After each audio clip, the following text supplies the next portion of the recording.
आपल्या जिल्हा परिषद प्राथमिक शाळा अवलगाव बुद्रुक येथील मुख्यमंत्री आणि उपमुख्यमंत्री यांची निवडणूक 2024-25 अतिशय छान पद्धतीनं या आपल्या शाळेमध्ये पार पडलेली आहे।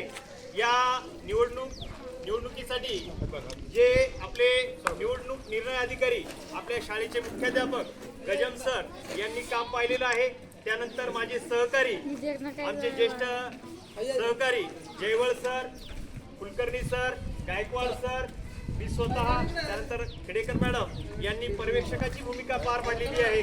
त्यानंतर या प्रक्रियेसाठी अतिशय छान पद्धतीनं कुठलाही अनुभव नसताना फक्त केवळ काही त्यांना म्हटलं तरी चालत इतक्या कालावधीसाठी झाली आणि त्या ट्रेनिंगचं खरोखर अतिशय छान पद्धतीनं भक्ती निचळ, नंतर श्रद्धा ठेंगडे, प्राप्ती निचळ, उमेरा आणि आपला साथ यांनी अतिशय छान पद्धतीने त्यांच्या भूमिका पार पडलेल्या आहे। मतदान अधिकारी 2, 1, 2, 3, त्यानंतर मतदान अधिकारी नंबर 4 आणि केंद्राध्यक्ष म्हणून सुद्धा भूमिका पार पडल्या।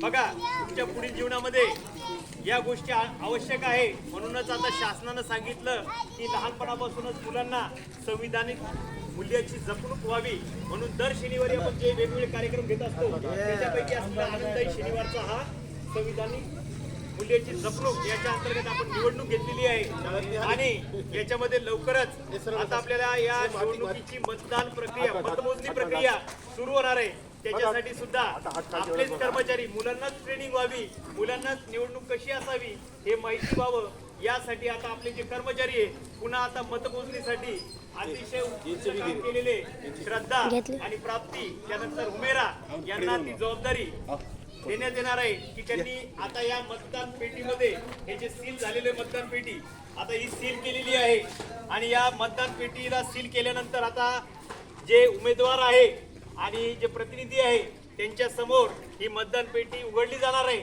आणि प्रत्यक्ष मतदानाची जी मतमोजणीची प्रक्रिया आहे लवकरच पूर्ण होणार आहे आणि कोणत्या उमेदवाराला किती मतं पडली हे लवकरच जाहीर होणार आहे। तोपर्यंत सगळ्यांनी काय करायचंय, थोडं शांत बसायचंय। आता निवडणूक कर्मचारी, निर्णय अधिकारी यांच्या परवानगीनं थोड्याच वेळात मतमोजणीला सुरुवात होत आहे।